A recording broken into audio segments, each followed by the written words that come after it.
Hello everyone and welcome to today's AgriTalks Ireland event, where we will be talking about the Brazilian experience in reducing the carbon footprint of livestock farming. My name is Dave Keating. I'm coming at you live from the heart of the EU quarter, and I'd like to extend a welcome to our viewers in Brazil, in Ireland, and indeed in the rest of the world. Now today we're going to be talking about climate resiliency in the agricultural sector. We know that worldwide this is being increasingly recognized as important, both for food safety purposes and market demands for bioenergy production. As temperatures rise, rainfall patterns change, and pests and diseases will mutate, and that presents increasing threats to food and farming systems. This webinar will focus on solutions to reduce the climate footprint of livestock raising, an issue of major concern to both Brazil and Ireland. In Ireland, agriculture accounts for over 37% of greenhouse gas emissions. Recently, the Irish government set a ceiling for emissions in the sector, requiring a 25% reduction by 2030 compared to 2018 levels. The Brazilian livestock sector has incorporated increasingly sustainable practices also to meet targets. In April 2021, the Brazilian Ministry of Agriculture, Livestock and Supply created the ABC Plus plan for the adaptation of agriculture to low carbon emissions systems. The observed trend in the Brazilian beef industry is to marginally increase the herd while reducing the grazing areas. We're also going to hear about the carbon-neutral beef brand from the Brazilian Agricultural Research Corporation, a seal which certifies beef produced using systems that neutralize methane gas emissions. So let me now introduce our Irish and Brazilian panelists. We have with us here Paul Crossan, Beef Enterprise Leader at TGASC, Agriculture and Food Development Authority. We have Tommy Boland, Associate Dean of Research, Innovation and Impact at the School of Agriculture and Food Science at the University College Dublin. We have Mariana de Arajão Pereira, Senior Researcher at MAPA, the Brazilian Agricultural Research Corporation. And we have Luisa Buchato, Executive Manager of the Brazilian Roundtable on Sustainable Livestock. Thanks so much to all of you for joining us. Today, I should also note that Dr. Gracie Verde Silva, the Executive Sustainability Manager of Minerva Foods, was unfortunately not able to join us today. So, you'll be able at home to ask your questions to the panelists using Slido. You can just enter in your questions and I'll see them here on my computer in front of me and can ask them to the panelists later. You can go ahead and start putting in your questions now if you already know what you'd like to ask, and I will save them for the end of the panel. So Paul, I'd like to start with a question for you. I know that you have been working on animal performance metrics. How important are animal performance metrics for reducing the climate impact of livestock? Hello, Dave, and hello to all those joining us here today. And I suppose firstly to say thank you for inviting me to participate in this very interesting topic. I suppose maybe just to give a little bit of background first in the context of who we are in Teagasc and what we are doing, and maybe a little bit of context for the Irish beef sector for the listeners and those joining us here.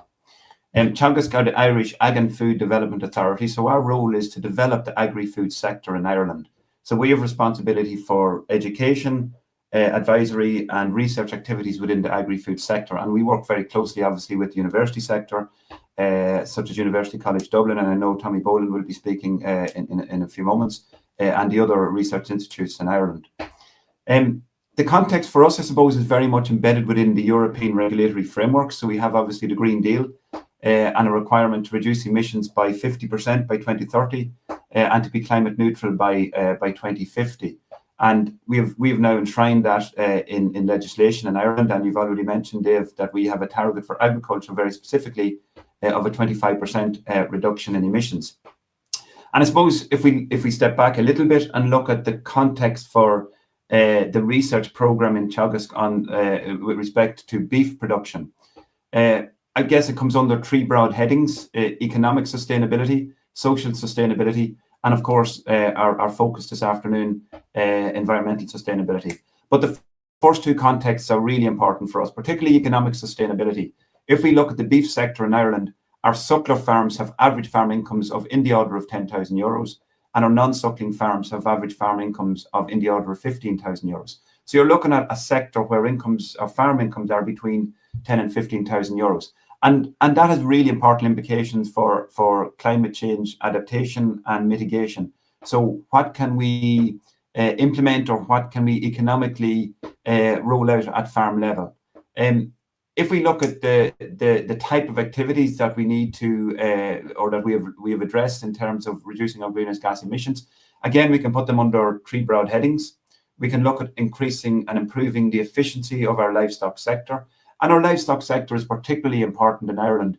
If we look at total output from agriculture, about 70% is derived from meat production and milk production. So clearly, the ruminant and the livestock sector are really important and making, a very substantial contribution to total greenhouse gas emissions.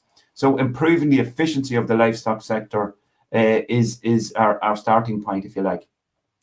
Secondly, we can look at mitigation of greenhouse gas emissions. And I know Tommy will speak a little bit about that in the context of feed additive research, looking at legumes and so on. And then the final area is to contract the sector. And we would really see that as a very negative approach in the context of global demand for beef increasing. We know that from FAO projections, we are expected to increase our production of beef to meet consumption demand by 5% by 2030. So we have growing demand. At the same time, the Irish beef sector, we're pasture-based systems, rain-fed, pasture-based beef production systems at farm level. We have a very efficient system of beef production, and thereby reducing or contracting production of an efficient producer at a time when demand is growing would be very counterproductive from a global emissions perspective. So we see particularly improving efficiency as being a very, very important approach to reducing emissions from the livestock sector. Thanks. Let's go to Tommy next. So Tommy, Paul mentioned that you are involved in the pasture-based livestock systems. Tell me, what are the challenges of pasture-based livestock systems, and how can those challenges be addressed?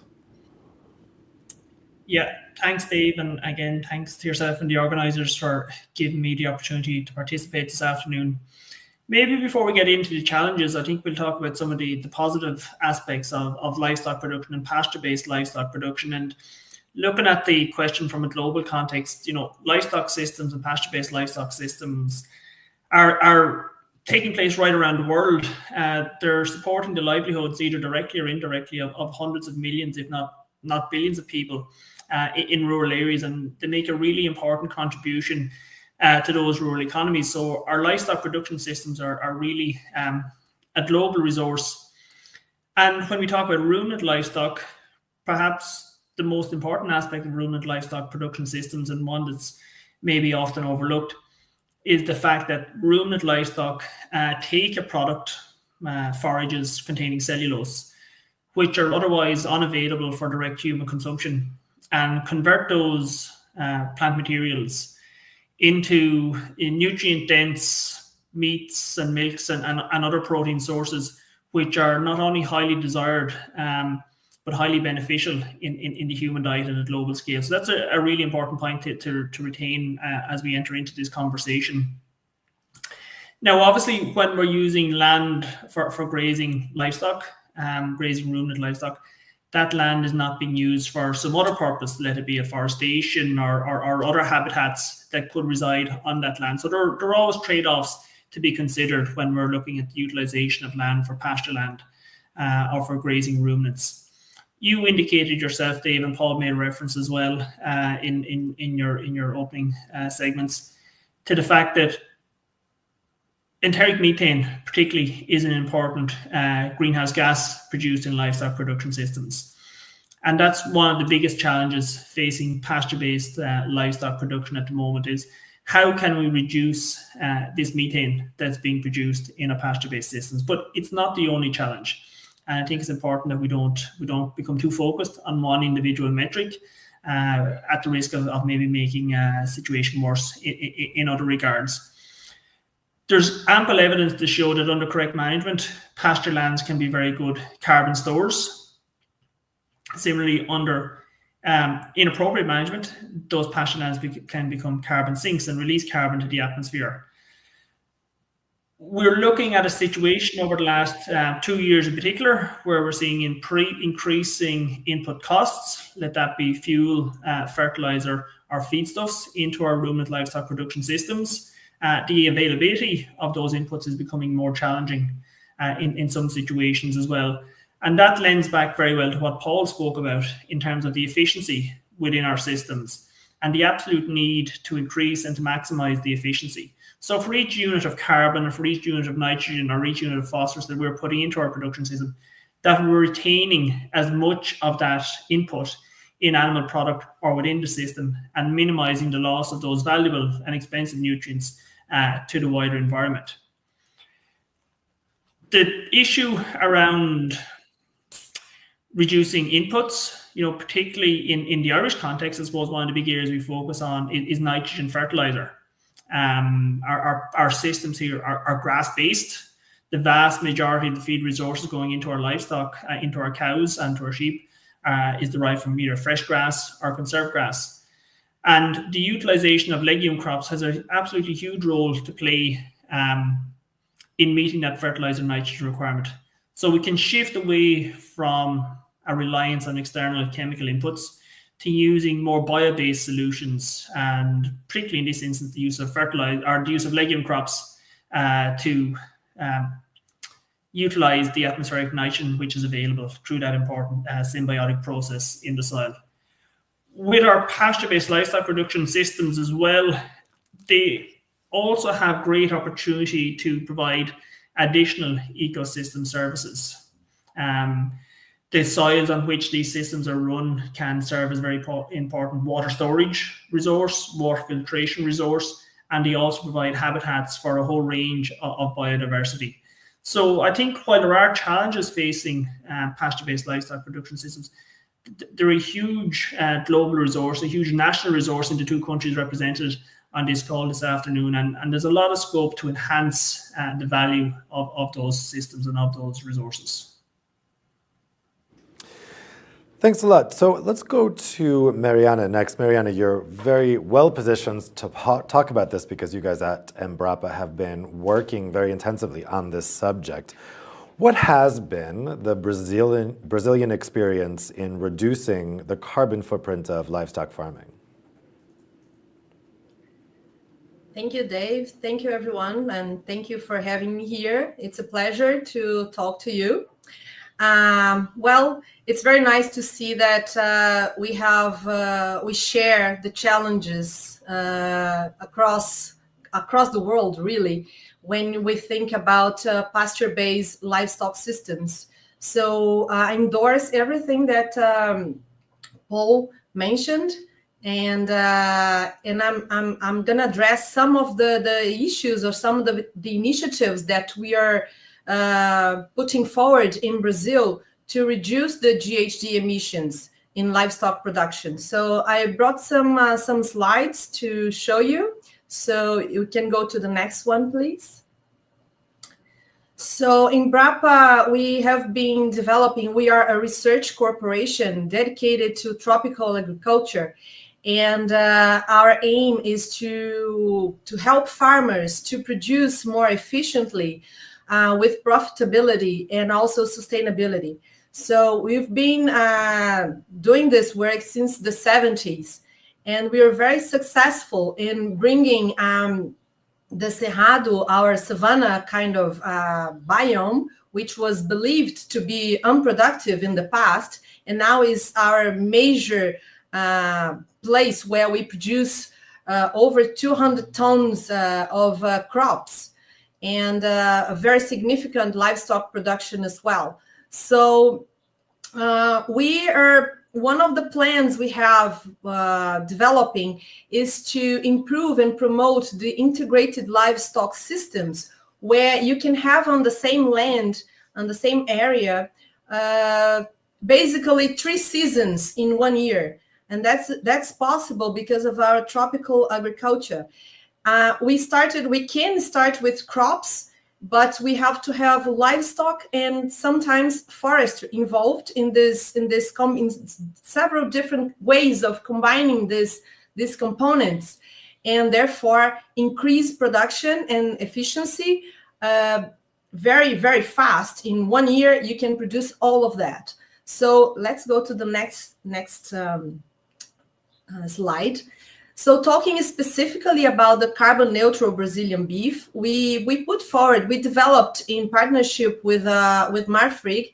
You can go forward, please. You can put all of them. It's going to be easier. Yes, thank you very much. So we developed in partnership with Marfrig, a major slaughterhouse in Brazil, this protocol called Carbon Neutral Brazilian Beef. The aim of this protocol is to neutralize the enteric methane emissions and add value to beef. Okay, so the idea was to reduce the environmental impact of livestock by introducing trees in the systems in a way that the number of trees could offset the emissions by capturing the carbon in the trunks. You can go forward, please. And by doing that, these trees would add not only to the system, not only for in terms of the environmental impact, but also add value to the whole production, increasing the profitability of the system.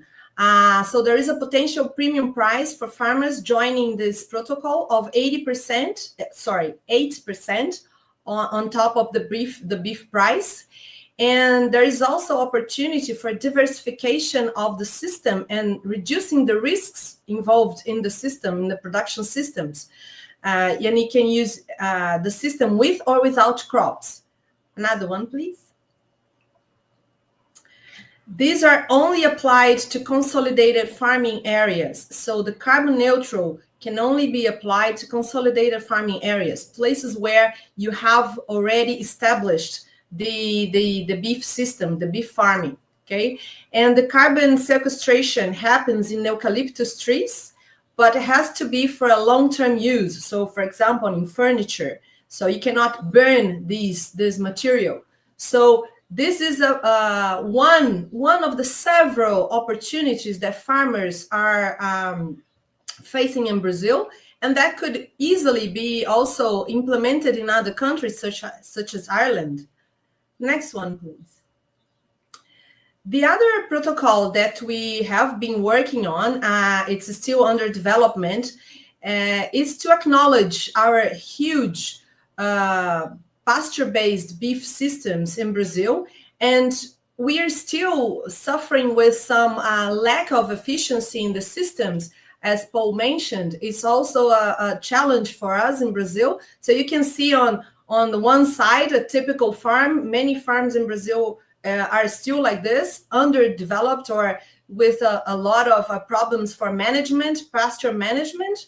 And what we want to achieve is the kind of system you see on the left, with a lot of organic matter happening and the sequestration of carbon. Next, please. So we developed this other protocol called the low carbon Brazilian beef, which we think has a huge potential for farmers because we are pasture-based beef production country. So the guidelines for this new protocol is that the farmer has to commit to a sustainable intensification project following the ABC plan that Dave mentioned earlier. We can talk about that later. And then we have to monitor the evolution of the sea stock in the soil at the establishment, which is the baseline, and every 2 years to understand the dynamic of the carbon in the soil. We also we use the emissions, the accounts based on farm data and IPCC indicators for methane emission per cow. So we use good and robust metrics to analyze the potential of reduction of these emissions. And then we analyze the mitigation level comparing the sea emissions and the sequestration in the systems, so that we make sure that the system, after applying the protocol, is actually improving the whole environmental sustainability and lowering the carbon emissions. Next, please. So the success of these protocols really depend on further adoption of these protocols by farmers. We also need to improve the finance available for farmers to get started with the implementation, and also work better with the environmental services and the carbon market. We need to really get to this point where farmers can perceive the benefits of carbon markets.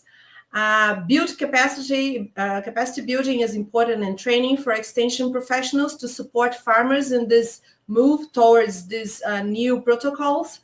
And of course, science and technology will continue to play a key role in further developments of these protocols, but not only these, but everything related to tropical agriculture and reducing the environmental impact of beef production systems in Brazil and everywhere else. So I think that's me for now. Thank you very much. Thanks a lot, Mariana. So now we've heard about some of those measures, some of those policies. Let's find out next how those are being implemented actually on the ground. We'll turn to Luisa. Luisa, how are farms in Brazil improving land management given all of the different programs that we just heard about?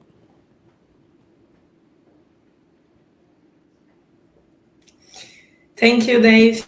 Afternoon, everyone. First of all, I would like to thank Apex and Euractiv for this opportunity to represent and talk on behalf of the 70 members of GTPS, the Brazilian Roundtable on Sustainable Livestock.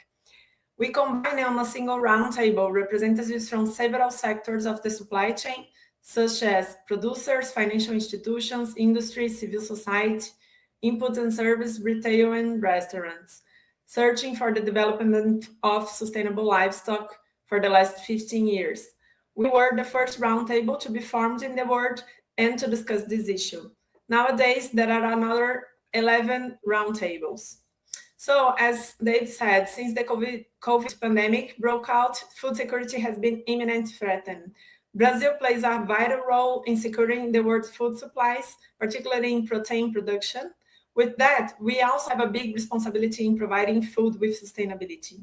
So how we are doing that? I would like to emphasize three main points. First of all, the word Brazil, it's a name of a tree. That's because around 65% of the Brazilian territory is covered by forest. Of those, 33% of the Brazilian native vegetation is preserved within private rural properties. And that happens because of the Brazilian Forest Code that we can talk a little bit more later. The second point that I would like to talk about is specifically about emissions. Our herd is increasing, as you know, and with that, it also its emissions. But an interesting thing is that the methane emissions per cattle head is decreasing. So we can easily explain that because of the productivity has increased in efficiency and also technology. And because of the increase in the forage digestibility rate. And the third point is that in my perspective, our biggest challenge is to bring and apply knowledge and technology to more than 2.5 million livestock properties in the country. Our sector is divided with small areas, less than 20 hectares each. As Mariana said, it's a big challenge. The message I would like to leave is that the biggest private company in Brazil's beef industry are investing heavily in sustainable practices and also in technical assistance. They are already measuring and carrying out diagnoses of their suppliers and are fully committed to sustainability. Brazil is not a high-risk supplier, but rather has great potential to produce more food in a sustainable way with this challenge of increasing its production by 40% by 2050 to feed 9 billion people in the world. And also, soon we will also be the largest supplier of carbon credits in the world, contributing to the mitigation of the other emitting sectors. So that's, in my perspective, Brazil agribusiness is part of the solution on climate change. Thanks very much. So we've heard about some of the measures in Ireland, we've heard about some of the measures in Brazil. Now let's talk about how those two things intersect, what they can learn from each other. Let's go back to the Irish case.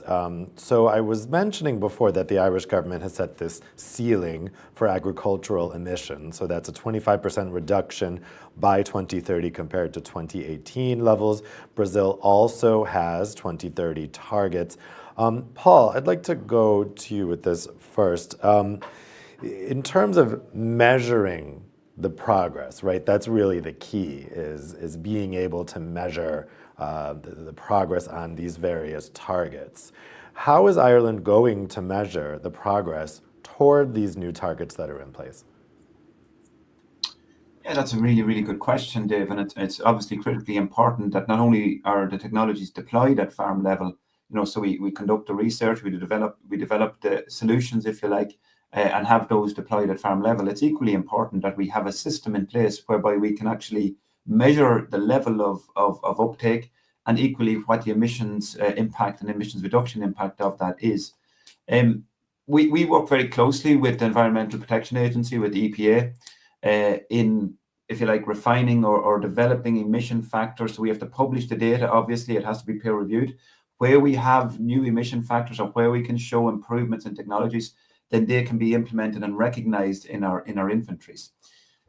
Probably from an efficiency perspective, there are probably three broad approaches. If we look at it from the animal side, it's the reproductive performance at herd levels. So obviously age at first calving, where age at first calving is closer to 2 years of age rather than 3 years of age. And those are really your two options in a seasonal calving herd. That obviously reduces the emissions burden until the animal calves for the first time. And crucially, it also improves profitability at farm level. Secondly, live weight performance. Where we have improved live weight performance, obviously this is something that farmers aim to achieve anyway, but where we can achieve that and get good gains in live weight performance, it reduces the time to slaughter, thereby again reducing methane and total emissions generated from the animal system. And the final area of efficiency improvements is around feed management and feed provision. So if we look at those three areas within our inventory approach, we have opportunities to recognize improvements, particularly if we look at age at slaughter as one example. In the past 12 years, if we go back to 2010 up until the present day, our farm sector have reduced age at slaughter by on average 60 days. So that's a very substantial reduction in slaughter age with no change in carcass weight. So a very, very clear efficiency improvement. And that is recognized in our inventories in the context of the number of animals at the older age groupings when they assess total emissions from the sector. The final area, I suppose, that we are focusing on is genetic improvement, and we work closely with the Irish Cattle Breeding Federation in this respect. Where we are trying to what we are trying to develop at present is a methane efficiency metric, or a methane efficiency trait. So we have evidence, and we published a paper. A colleague of mine, Paul Smith, published a paper last year that showed a 30% difference between the top third and the bottom third of a cohort of animals. So these were phenotypes rather than genotypes, but it did provide a proof of concept that there are differences available within a population of animals. So clearly we can breed for improvements or reductions in methane emissions. As part of a project we're currently working on Meat Technology Ireland, so we're working closely with the meat industry and also with the Irish state, funded through Enterprise Ireland. We are looking at a whole of life methane emissions profile. So a life cycle analysis for the whole of life cycle for various categories of animals. At present, we use predictive equations, so the IPCC defaults, and they are broadly fine in respect of many of our systems. But we know, and we have evidence that for our pasture-based systems, the methane efficiency metrics, in particular, the methane emissions coefficients, may be over-predicted. So we are looking at improving and generating Irish-specific efficiency metrics. But the key issue here is conducting the research, getting it published, and having it available for implementation in our inventory so that it can be tracked through to 2030. Well, of course, there is what is measured and there is what isn't measured. So Tabi, I also want to ask you about this question of how the metrics work. But also, I wanted to ask you about, right now, accounting doesn't take into account carbon sequestration, for instance. How might that factor in to measuring these targets? Should carbon sequestration be accounted for when we're looking at the progress here? Well, currently, if you look at different systems around the world, there are various policies being put in place to account for carbon removals as well as carbon emissions at a farming system level. In New Zealand, they're well on the way to each farmer having essentially a carbon budget on their farms. There are a number of conversations taking place in Ireland around the same topic, that each farmer will have a number for the carbon removals and the carbon emissions at an individual farm level. And I think there's the whole question, there's the measurement piece there, Dave, and there's also a kind of an analysis piece. Measurement of something like carbon sequestration at an individual farm level is almost impossible, I would think. Even at a national scale, there's such variation in soil type, such variation in soil management. And the changes that you see in carbon levels in soil are actually quite subtle, and you take a long time perspective to actually measure those. In our grassland context, we would have a lot of grasslands on mineral soils. We would have a smaller acreage or area of grassland on peatland soils, which have been drained to make use of them for agricultural purposes. And there's about a 10-fold difference in the quantity of mineral soils compared to peatland soils that we'd have in the country. Our mineral soils will be net sequesters of carbon. However, our peatland soils would be net sources of carbon, so emitting carbon to the environment. So the whole question around accounting for carbon removals from the system is really, really important. But it's a very complex area to get down to individual numbers on a farm scale, using some of those emissions factors and some of those, I suppose, wider scale metrics that Paul mentioned. It's more possible maybe to get to it at a national scale, but for an individual farm scale, it's something that'll remain challenging to really get that granularity of data we require. Mariana, looking at what Ireland is aiming for in 2030, what do you think are some of the lessons from Brazil that might be interesting as Ireland moves forward in this process? Well, I guess this idea of integrating farming systems, integrating different components is a very positive, and many countries we know are trying to find good opportunities and good matches, because we can work with the synergies amongst all the components for this. I think in Europe it's more called as mixed farming. So we can work with these synergies and try to reduce risk, increase profitability, and long-term productivity, efficiency increases. So I would invite, of course, you probably have something similar, but perhaps not at the scale that we are working with.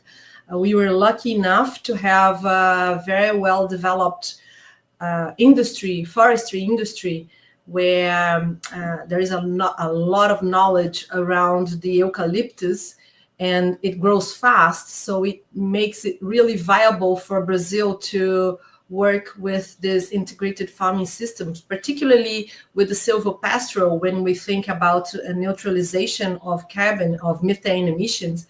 And that could be something to look look at, perhaps with less of the limitations of we might have, because in Brazil, because we are such a big country, we have clusters where the forestry industry can work at, and it makes a bit difficult for other farmers in places where they don't have the industry around to implement those systems. So it's a matter of logistics. Logistics matter a lot in this situation. So I would encourage that kind of approach.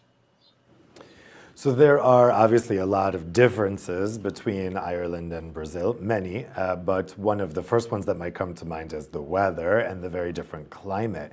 Luisa, let's drill in here on the specifics of the Brazilian climate and farming techniques and how Brazil has worked with the climate that it has. What is generally thought to be the best type of tropical agriculture for efficiency and climate impact?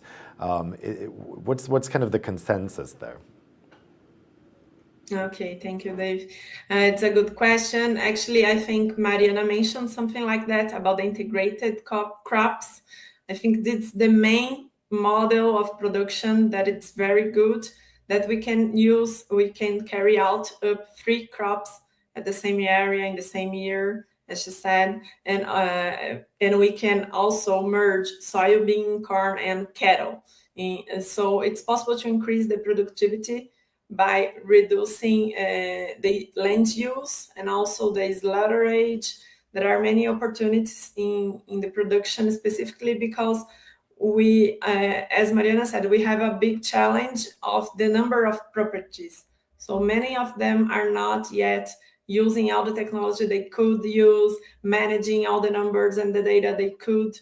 So they are not making the better decisions of the model of production. So yet we have this challenge to let them know all about this and be more accessible for them, this kind of technology, and credits lines also. It's another thing that we could improve. And about the reduction of emissions, we have this opportunity to reduce the slaughter rate. I think this is the biggest thing that we could act directly in the next few years. I think that's it. Well, Paul, I know that, as I mentioned, that the climate, of course, in Ireland is very different from Brazil, but of course, anywhere that you're farming, you always have to work with the local conditions. Can you tell me a little bit about how these ideas, these technologies, these methods are being deployed at farm level on the ground in Ireland? Yeah, and I suppose just in terms of the climatic comparison, we have, a very benign climate, and a climate that's very conducive to growing high yields of highly nutritious pasture. So we will comfortably grow 12 to 15 tons of pasture consistently year on year. We have a very seasonal profile, so in line with that, our systems are predominantly spring calving, and the objective for both our dairy and our suckler beef herd is to align calving dates with the grass grazing season, so that as the nutritional demand of the cow herd increases, the availability of pasture is more available for cattle. In terms of deployment, there are 2 broad areas of work that we're involved in at the moment. Firstly, the Signpost program. The Signpost program is a multi-annual campaign to foster climate action at farm level. So there are 2 aspects to this. Firstly, we have a network of demonstration farms around the country, and those farms we will work very, very closely with those farms to implement specific technologies to reduce the carbon footprint on those farms. So we're looking at the carbon footprint, but also absolute emissions, so that they will provide us with if you like, a signpost to what other farms within those enterprises can do. So that's the first component of the Signpost farms. The second component is working with the full population of farmers around the country. So using the demonstration farmers almost as a guide for what other farmers can do. Clearly, it will be enterprise specific, it'll be regional specific, it'll be soil type specific. So on our demonstration farms, we will have an ability, because we're working very closely with them, we will have an ability to measure in much more detail, what specifically is happening, what is working on those farms. A number of those farms have eddy covariance flux towers, so we'll be able to measure carbon fluxes at farm level. So looking at the impact of different pasture management technologies, pasture management measures, and so on. On a number of those farms, we'll also take deep soil cores to see what's happening under the soil layer, and to get a measure of soil carbon fluxes in that respect.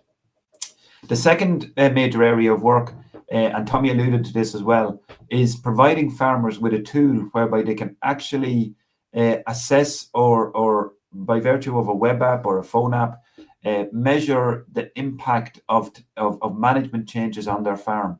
So whether that's breeding changes, live weight performance, whether it's feed provision and feed management, slurry management, what is the impact of adopting different measures on each farm?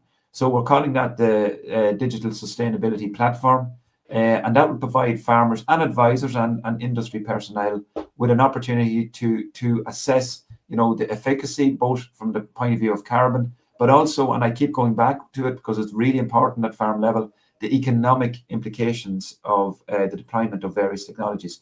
We must always remember that the deployment of these technologies will be predicated on whether there is an economic incentive for farmers to do so. Some of that will be efficiency measures that we've mentioned already. So some of those will be measures that inherently will improve profitability, and those with some support and some advisory incentivization should be reasonably straightforward to be deployed. Others, feed additive treatments, for example, perhaps, slurry amendments, slurry treatments, where there is a cost, but perhaps not a huge benefit from a farm perspective, from a farm output or a farm cost perspective. In some of those situations, it may require incentivization from state or from EU. So, as I said, in some cases, there are efficiency measures, and in other cases where it's direct mitigation and it's a cost on farm, there will need to be some incentivization to ensure the maximum deployment. Mariana, I wanted to come back to something you touched upon in the beginning, which is this ABC Plus plan. So this is something that the Brazilian Ministry of Agriculture, Livestock and Supply created in April 2021, specifically for the adaptation of agriculture to low carbon emission systems. Tell us a little bit about what the core elements are to that plan. Thank you, Dave.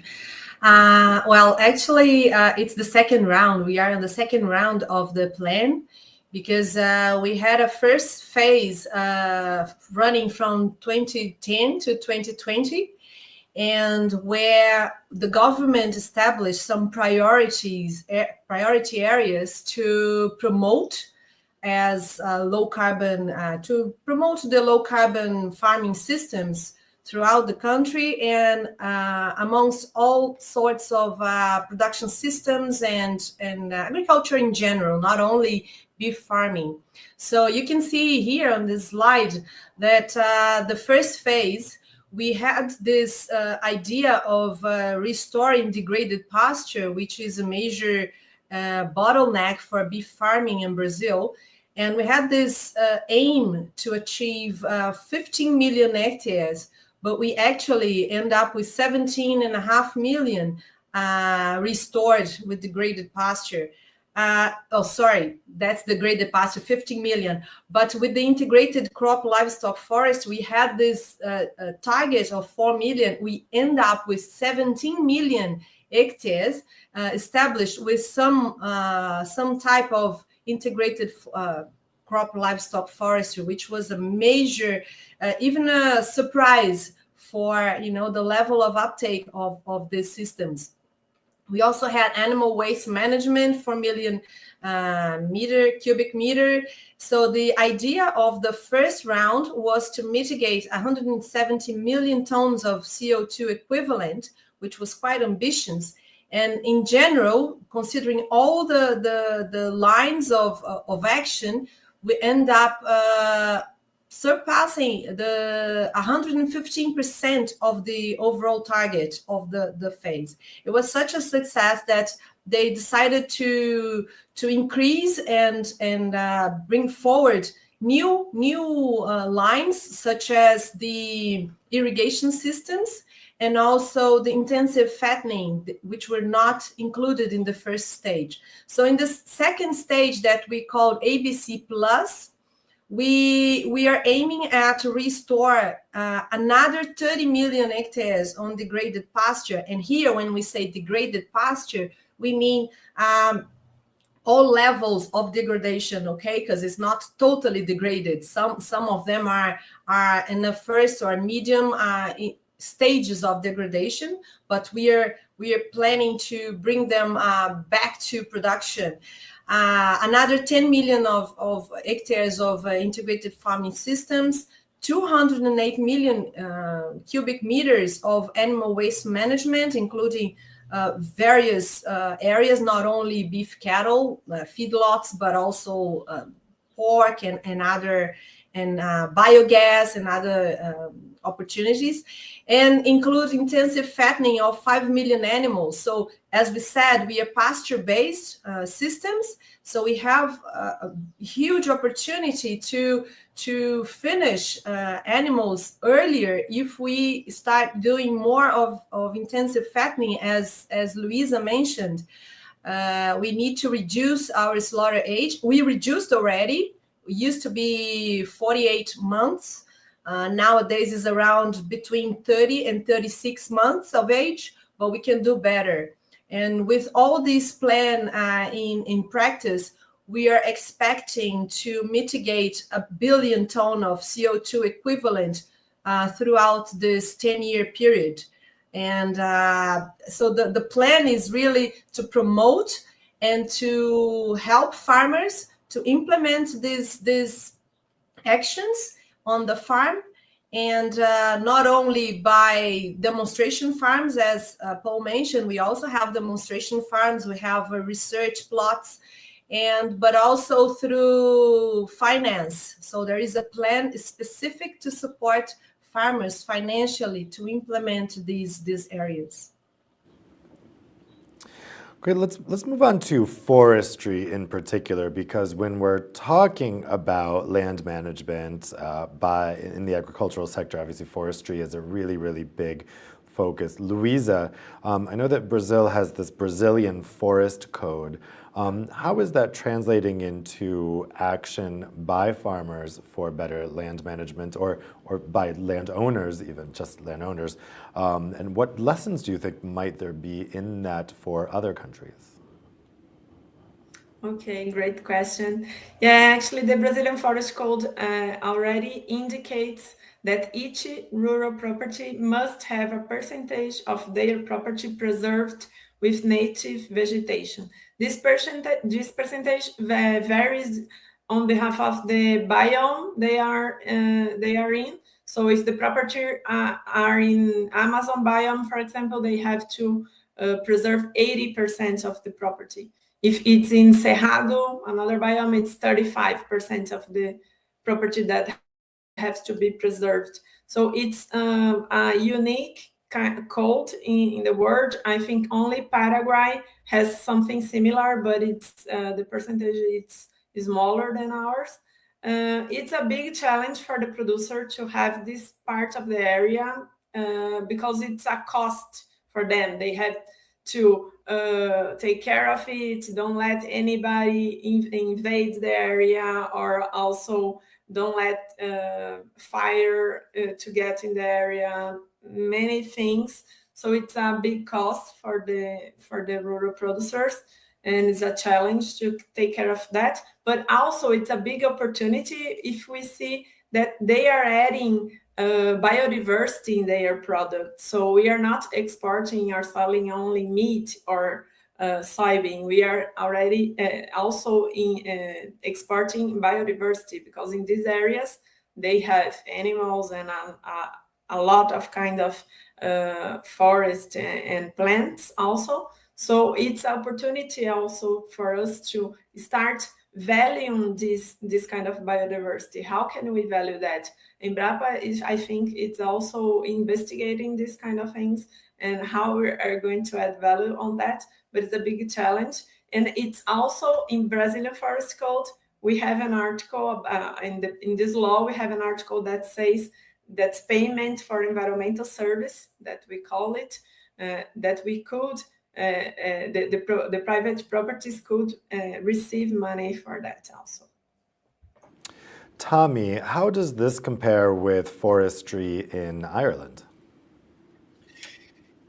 Yes, when I hear the figures of afforestation in Brazil, it's quite different to what we have here in Ireland. The current land cover under forestry in the country is around 10 to 11% of the total land area.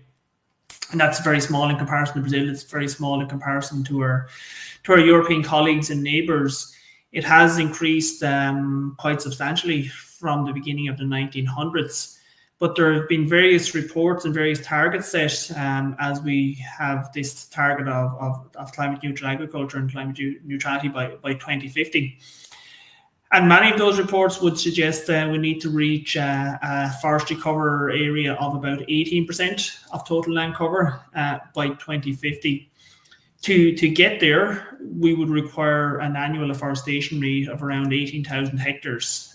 At the moment, our current afforestation rate sits at just under 2,000 hectares. That's really, while the numbers are small, perhaps in a Brazilian context, that's a really large target and a difficult target for us to achieve. Paul has made reference to it already, that there's quite a lot of incentives offered to Irish landowners and within the Irish agricultural system by government.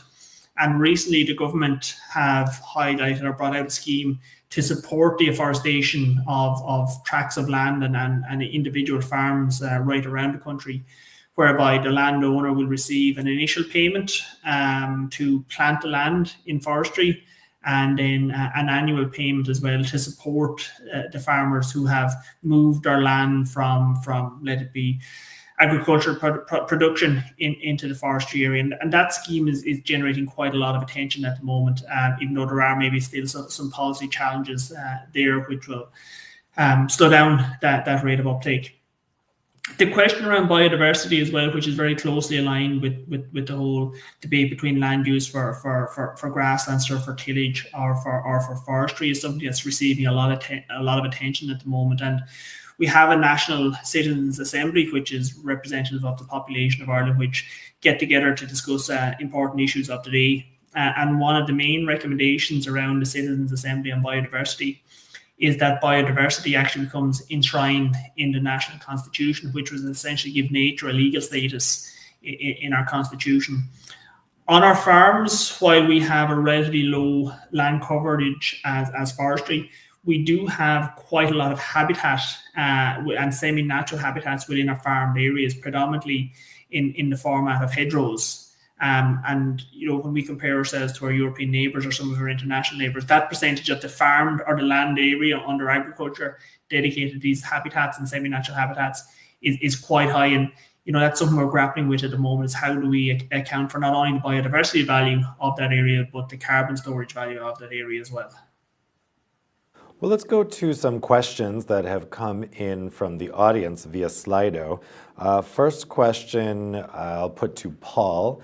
The question is from Andreas Pilziker from the European Commission's Agriculture Department.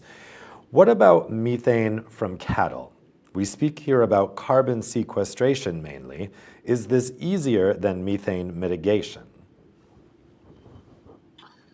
Yeah, and I think all of the technologies that I have referred to are directly addressing methane from cattle, in the sense that where we have greater efficiency, we produce more carcass output with lower methane emissions. Or looking at it in another way, for the same amount of methane, we produce more carcass output. So we are really looking at trying to dilute the amount of emissions over greater outputs. So from a reproductive performance perspective, where we can calve earlier, where we have higher calving rates, we have the same overhead of the suckler cow, the same overhead of the progeny, and we divide that over greater beef. Similarly with age at slaughter. If we can reduce age at slaughter with the same carcass weight, we reduce methane per kilo of beef carcass produced. Again, with a stable herd, that will see us reducing methane emissions, absolute emissions from the sector. I also mentioned the ambition around genetics, that we have evidence that we can breed animals that have lower methane emissions. We are working very closely with our colleagues in the Irish Cattle Breeding Federation to include that trait in our composite breeding indexes, so that the next generation of cattle that are bred in Ireland will have lower methane emissions for each unit of intake that they consume, which is the absolute value that's used in our inventory. And again, that's the important metric. It's what's counted is most important. But also from an LCA, from a life cycle and assessment perspective, that we have lower emissions per kilo of beef carcass that were produced. Because again, from a consumer's perspective, it's the carbon footprint, what appears on your plate when you're served a meat dish, a beef dish. It's the emissions intensity of that the consumer is concerned with. But from a policy perspective, and equally importantly, it's the inventory. Just to make a point around offsetting, if you like, between intensive feeding and age at slaughter, we did look at, what is the most efficient way of reducing slaughter age.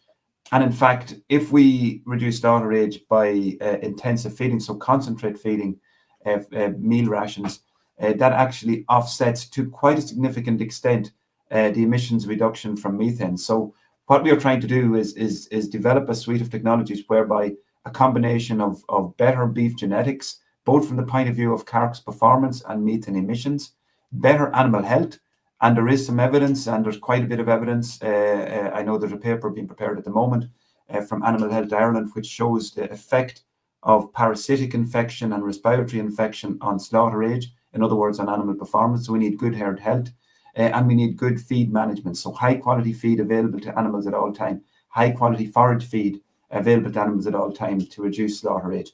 And all of those will reduce the methane overhead per kilo of carcass and per unit of intake of the animal. Tommy, you wanted to come in on this as well? Yeah, I think it follows on well from Paul's point there around feed quality. We've, in work which Paul was also involved in, we've recently shown that we can reduce the carbon footprint of beef production systems by 15% simply by changing the forage we offer to our livestock, by integrating more species into the grazing sward, so moving from a grass-only sward to grass, legumes and herbs. And there's a double dividend in that regard, in terms of not only are we reducing the carbon footprint of the beef, in a fixed number of animals in a herd, we're reducing the total carbon output from that system, but we're also increasing the profitability quite substantially. And it goes back again directly to what both Paul and Mariana have already referred to as reducing that slaughter age. We're slaughtering the animals at the same carcass weight for the same level of beef, for the same quality of beef. In fact, the quality is increased from reduced fertilizer nitrogen inputs and reducing the slaughter age by about 45 to 50 days. The whole question around mitigating and reducing methane is a really, really important topic, but it's a very difficult challenge. Let's not pretend it's not in a pasture-based system when you're looking at a feed additive type approach. Feed additives have much more applicability in an indoor fed, intensively finished TMR type system where the animals are being fed a prepared ration every day. In a pasture, in rangeland, in grasslands, we still need to do a lot more work developing the delivery systems which will allow some of these really exciting feed additives to be delivered to the animals in an appropriate manner to generate that methane reduction. Mariana, the next question is for you. It comes from Neri Ozer. How was it, or will it be achieved, to contact and inform each and every farm to have the protocols implemented? What has been the progress so far since the Paris Agreement or COP26? So how has that communication with the farms worked in Brazil? Okay, thank you for the question. Because of the ABC plan, it plays a major role in promoting these initiatives. So we kind of piggyback on that and inform farmers throughout the country by various medias, So we give a lot of talks. We have to remember that in MAPA we have 47 research units throughout the country, and all of them work as not only research development spaces, but also as a technology transfer areas. So we work with farmers in all the states, either through the demonstration farms. As Paul mentioned, we also have demonstration farms where we have few days and bring farmers to show the results. Like myself, I run so many talks about it, and I work with the economics of the beef system. So I do all the analysis of these integrated farming systems to show that it is economically viable for them to implement. So, and I would say that's the trigger point for adoption. That's the first step. And then we have a lot of radio programs and shows, and so we really get the word out there. And I guess there was a major change that has been happening. In the past, it would be much more difficult to talk about carbon or any environmental issues where farmers wouldn't see the clear benefit of working with these concepts. Nowadays, I think research develops so much that it's much more clear for them the benefits of reducing the carbon footprint, because we are showing there is an association between improving the environmental conditions of beef farming and profitability. So everything we do to reduce the impact, and there is an outcome, an economic outcome, which is in general positive. So it's much easier to promote something that is profitable than something else. So if you allow me, I would just make a very quick comment on the fattening system that I mentioned before, just to make clear that everybody understand what I'm talking about. Because in Brazil, because we are pasture based, when we say we want to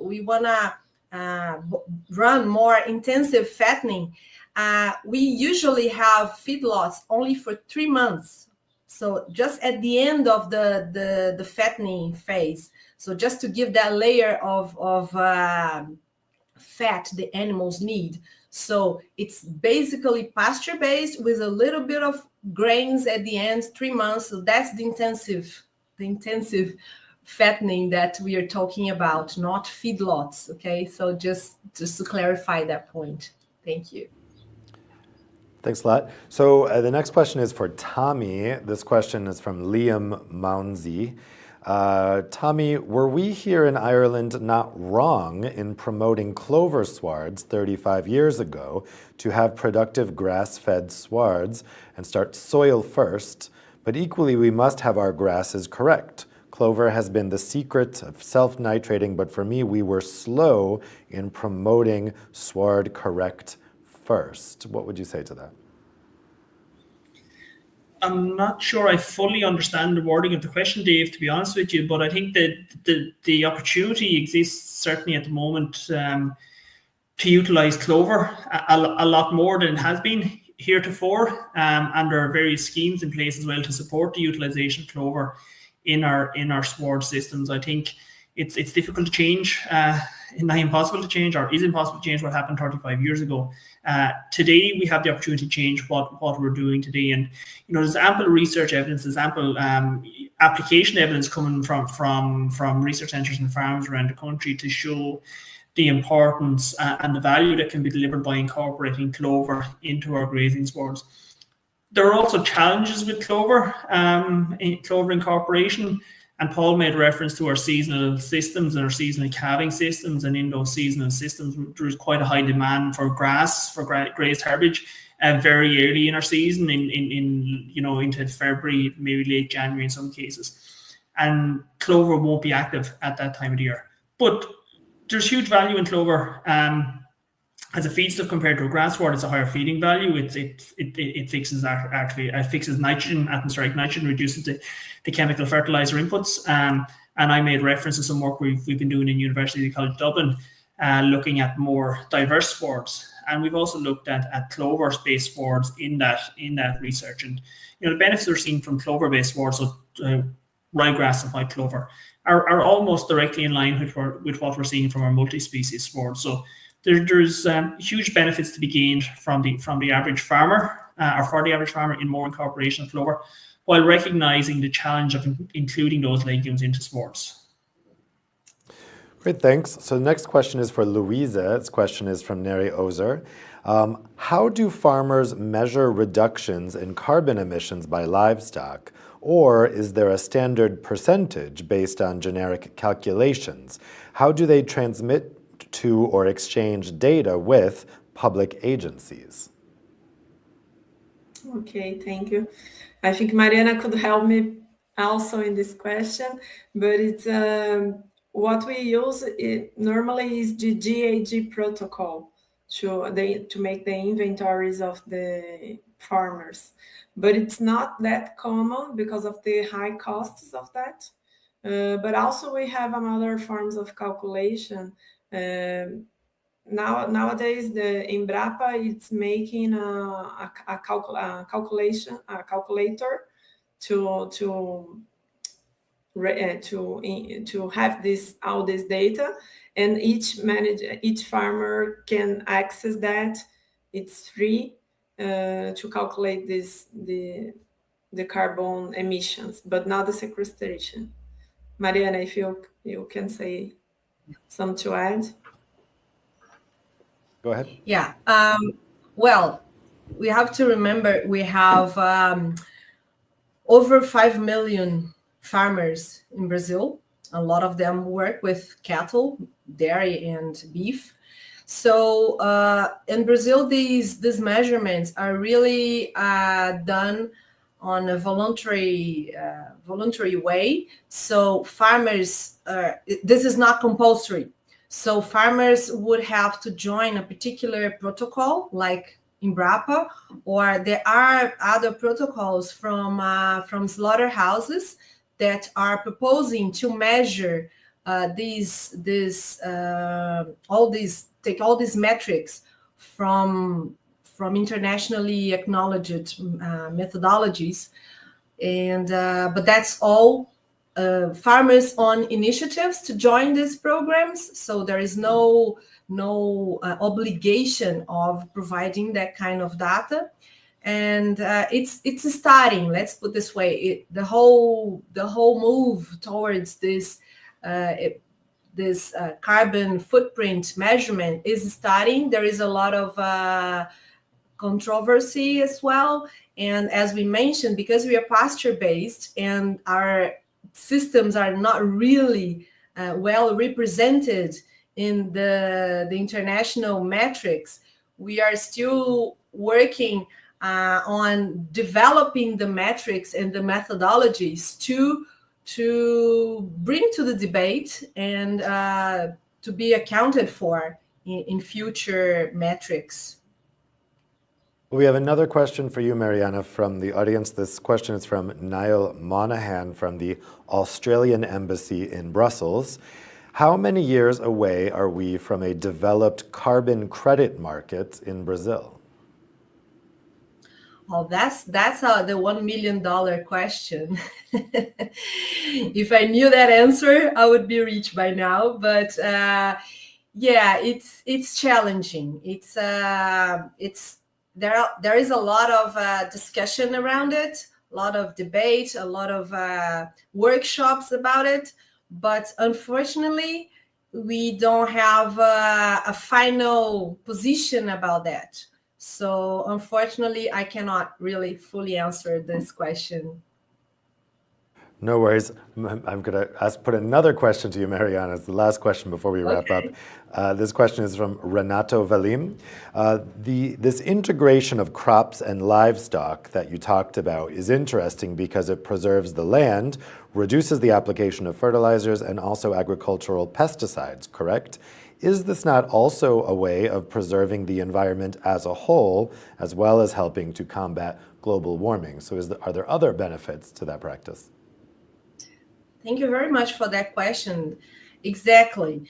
Well, when you think about a farm as a production unit, let's imagine we are looking from the top of the farm. What you see in Brazil is like, as Luisa mentioned, we have from 20 to 80% of our farms, of the area of the farm, preserved as native forest. So we are just talking about the remainder of the area being used with whatever system farmers decide to use. So when we are talking about the integrated farming system, the beauty of these systems is exactly the synergy between all the components and how they help the next one. So to give an example, when you have the crop, all the fertilization that is used for the crop, the pasture that follows will benefit from that, and then will develop the roots further, and that will benefit the next crop coming afterwards. So it does reduce the need for pesticides and nitrogen and all of that, because you break the cycle of the plagues. And you have to remember that in Brazil, we are a tropical country with water, heat, and easy for bugs to develop and procreate. So it's a huge issue for us to control that. And using these integrated crop systems, farming systems, you actually benefit the whole system. And they actually work as also as areas for the fauna and flora to develop. So they work in synergy with the nature. So it has a huge potential for biodiversity, for reducing the environmental impact of the overall farming system. So yeah, it's a very interesting, and we encourage that farming system wherever possible. Thanks. So we're just about out of time, but before we go, I did want to get one really quick final takeaway from each of you. So if each of you, in just 30 seconds, one sentence, what's your key takeaway from today's discussion? The thing that jumped out to you as the most interesting thing we talked about during this panel. Paul, let's start with you. I think the thing that jumped out for me, Dave, is that we have a lot of similar challenges in the two countries, and equally that there is still very substantial potential to reduce emissions by simply adopting best practice on farms. We have to always remember, I think, that the economic imperative to adopt technologies is challenging in the beef sector, and that so we need to always consider economics alongside the deployment of the technology. Tommy, what's your key takeaway? I think my key takeaway, Dave, is that the focus on challenges and solutions, and maybe to some context, the absence of discussion around food that's actually produced in our livestock-based systems. They are a key component of food production systems within both Brazil and Ireland, and internationally. It's important we don't lose sight of the food that's produced within the systems as we discuss the challenges and how to address those challenges. Mariana, key takeaway? Well, they kind of said what I want to say, but yeah, I think we are on this boat together, and we need to promote sustainable beef farming systems, and we are part of the solution, I guess, and not to blame for. And finally, Louisa, your key takeaway. Yes, I also understand that we have a lot to learn with each other. So these kind of exchange meetings are very important. And also that our resilient kind of systems of production in Brazil, it's part of the solution on climate change, no doubt of that. Great. Well, I think this has been a great way to exchange different ideas in two very different countries with very different climates, but you see a lot of the same challenges and a lot of the same solutions that are being implemented in both. So it was really interesting to hear from all of you on both sides of the Atlantic about what's happening in your respective countries on this climate change journey that the whole world is on. So thank you so much to the panelists for joining us today, and thank you to you at home for spending your evening, if your late afternoon and evening if you're here in Europe, or your afternoon if you're in Brazil. And we'll see you here for the next live debate coming at you from the heart of Brussels.